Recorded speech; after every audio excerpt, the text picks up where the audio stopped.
గోల్లోని police parade grounds లో వేడుకలు జరిగాయి. ఈ కార్యక్రమంలో మంత్రి డోలా బాల వీరాంజనేయ స్వామి పాల్గొన్నారు. Tourism corporation chairman Nookasani Balaji, జిల్లా కలెక్టర్ రాజాబాబు, ఎస్పీ హర్షవర్ధన్ రాజు సహా పలువురు అధికారులు, నాయకులు పాల్గొని వివిధ యోగాసనాలు వేశారు. ఆరోగ్యకరమైన జీవన శైలికి యోగా దోహదపడుతుందని పేర్కొన్నారు. ఈ వేడుకల్లో పెద్ద ఎత్తున ప్రజలు, ప్రభుత్వ సిబ్బంది పాల్గొన్నారు.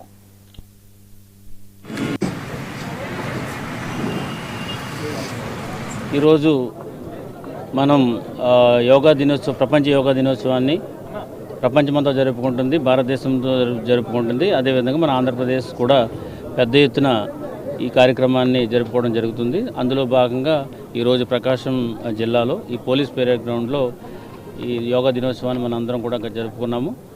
సో టోటల్గా ఈ జిల్లాలో 3,63,000 మంది, అంటే టార్గెట్ మనకి ఇచ్చినటువంటి 3,20,000 ఇస్తే దానికి 3,63,000 మంది, సుమారు 50,000 మంది వరకు కూడా అధికంగా పాల్గొని చాలా ఉత్సాహంగా పాల్గొని ఈ 15 రోజులు కూడా యోగాని చాలా ఆనందంగా చేయడం జరిగింది.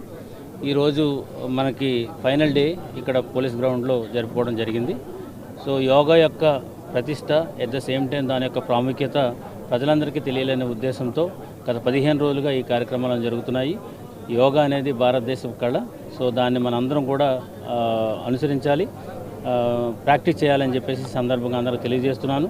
ఈ ఒక్కరోజు, ఈ 15 రోజులు జరిపిందే కాకుండా నిరంతరం కూడా యోగా ప్రాక్టీస్ చేసి యోగా అనేక యొక్క జబ్బులకి, ఎట్ ద సేమ్ టైం మానసిక తర్వాత ఈ శారీరక ఆరోగ్యానికి ఎంతో ఉపయోగపడుతుందని చెప్పేసి అందరికీ తెలియజేస్తూ అందరూ కూడా యోగా ప్రాక్టీస్ చేయాలని. ఇంట్లో జరగబోయేటటువంటి నీట్ ఎగ్జామినేషన్కి సంబంధించి మనము బందోబస్తు పాయింట్ ఆఫ్ వ్యూలో అన్ని ఏర్పాట్లు చేయడం జరిగింది.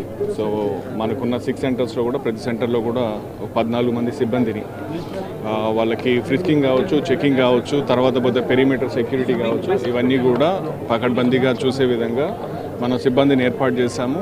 అలాగే ఈ 6 సెంటర్లు ఏదైతే ఉన్నా వాటిని మళ్ళీ మనం జోనల్ వైజ్గా చేసుకొని 2 జోన్స్గా అడిషనల్ ఇన్స్పెక్టర్స్ని కూడా ఇచ్చి మార్నింగ్ నుంచి ఈవినింగ్ వరకు ఎగ్జామ్ అయ్యేంత వరకు కూడా కంప్లీట్గా ప్యాట్రోలింగ్ చేస్తూ ఎక్కడ ఎటువంటి ఇష్యూస్కి, మాల్ ప్రాక్టీసెస్కి స్కోప్ లేకుండా ఉండే విధంగా అన్ని చర్యలు తీసుకున్నాము. అట్లాగే వచ్చేటటువంటి స్టూడెంట్స్కి, అపేర్ అయ్యేటువంటి స్టూడెంట్స్కి కూడా కొంత హెల్ప్ఫుల్గా ఉండడానికి మనం బస్ స్టాండ్లో, రైల్వే స్టేషన్లో కూడా హెల్ప్ డెస్క్ ఏర్పాటు చేస్తాం. వాళ్ళకి ఎగ్జామినేషన్ సెంటర్స్కి రూట్ చెప్పేదానికి వాళ్ళకి ఎనీవే కలెక్టర్ సైడ్ నుంచి మనకు ఈ ఆర్టీసీ బస్సెస్ వాళ్ళకి ఏర్పాటు చేయడం జరిగింది. ఇట్లో జరగబోయేటటువంటి నీట్ ఎగ్జామినేషన్కి సంబంధించి మనము